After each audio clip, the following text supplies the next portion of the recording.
કોટમાં જે બનાવ બન્યો 28 યુગલોના લગ્ન અટક્યા હતા તે લગ્ન આખરે જે 4 યુગલો બચ્યા હતા જે ઘરે પરત નહોતા ફર્યા તેમના જે લગ્ન છે તે સામાજિક જવાબદારી નિભાવવા માટે પોલીસે તૈયારી બતાવી છે અને ચારેય યુગલોના લગ્ન શરૂ કરાવ્યા છે। ગણેશ સ્થાપન થકી આ લગ્નની શરૂઆત થઈ છે। પરિવારજનોમાં પણ ખુશીનો માહોલ જોવા મળી રહ્યો છે। સ્થાનિક કોંગ્રેસના નેતાઓની પણ ઉપસ્થિતિ હાલના સમયે અહીં જોવા મળી રહી છે અને પોલીસે પણ સામાજિક જવાબદારી નિભાવી મધ્યસ્થી કરી આ લગ્નની શરૂઆત કરાવી છે।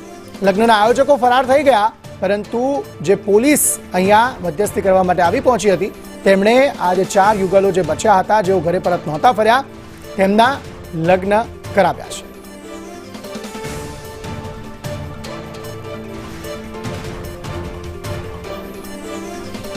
અધિકારીઓ અહીંયા પહોંચ્યા છે અને પોલીસ હવે આજે અહીંયા હાજર રહેલા જે પરિવારો છે એમનો પ્રસંગ ઉકેલવા માટે તૈયાર કરી રહી છે।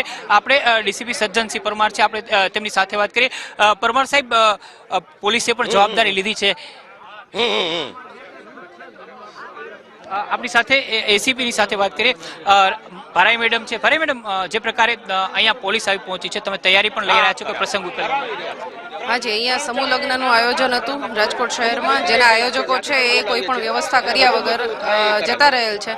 तो जे पण नवदंपतिओ छे एमना लग्न करावा माटे राजकोट शहर पोलीसे जे છે પોતાની ઈચ્છા વ્યક્ત કરી છે અને એના ફેમિલી વાળા પણ છે આ બાબતે અગ્રી છે, એટલે એ પ્રકારની તમામ વ્યવસ્થાઓ કરવામાં આવી રહી છે। 28 પૈકીના ઘણા બધા યુગલો છે જતા રહ્યા છે પોતાના સગા સ્નેહીઓની સાથે, બાકી બચેલા માટેની તૈયારી જેટલા પણ અહીંયા ઉપસ્થિત હોય એ તમામ માટેની વ્યવસ્થા કરવામાં આવી રહી છે અને જે જતા રહેલ છે એમને પણ મેસેજ આપવામાં આવ્યા છે કે જો દૂર ના ગયા હોય ને અહીંયા હોય અને એમની ઈચ્છા હોય તો અહીંયા આવીને કરી શકે છે। 3 આયોજકો છે એ અત્યારે ફરાર થઈ ગયા છે, એમને પકડવા માટેની શું કાર્યવાહી? એના પકડવા માટેની અમારી એક ટીમ ઓલરેડી કાર્યરત કરવામાં આવી છે અને એના વિરુદ્ધ ગુનો દાખલ કરવાની પણ કાર્યવાહી ચાલુમાં છે। તો આ હતા એસીપી રાધિકા ભારે, તેમનું સ્પષ્ટ કહેવું છે કે પ્રસંગ ઉકેલવા માટે રાજકોટ પોલીસ છે એમને પહેલ કરી છે। જે બચેલા પરિવારો છે એમને અહીંયા રોકી રાખવામાં આવશે અને પોલીસ એમની લગ્ન વિધિ કરાવીને એમનો પ્રસંગ ઉકેલવા માટેના પ્રયાસ કરશે। સંદેશ ન્યૂઝે પણ પહેલ કરી હતી। એટલું જ નહીં, પરંતુ જે આરોપીઓ ફરાર થઈ ગયા છે એમની સામે ગુનો દાખલ કરી એમને પકડવા માટે એક ટીમો છે એ બનાવીને અત્યારે રવાના કરવામાં આવી છે। કેમેરામેન માધવ ભટ્ટ સાથે મયુર સોની, સંદેશ ન્યૂઝ, રાજકોટ।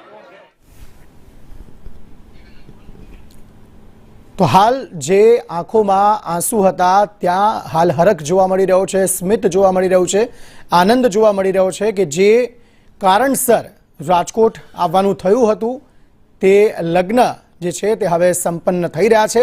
ગણેશ સ્થાપન થકી આ લગ્નની શરૂઆત થઈ છે અને સૌ કોઈના ચહેરા પર હાલ સ્મિત છે।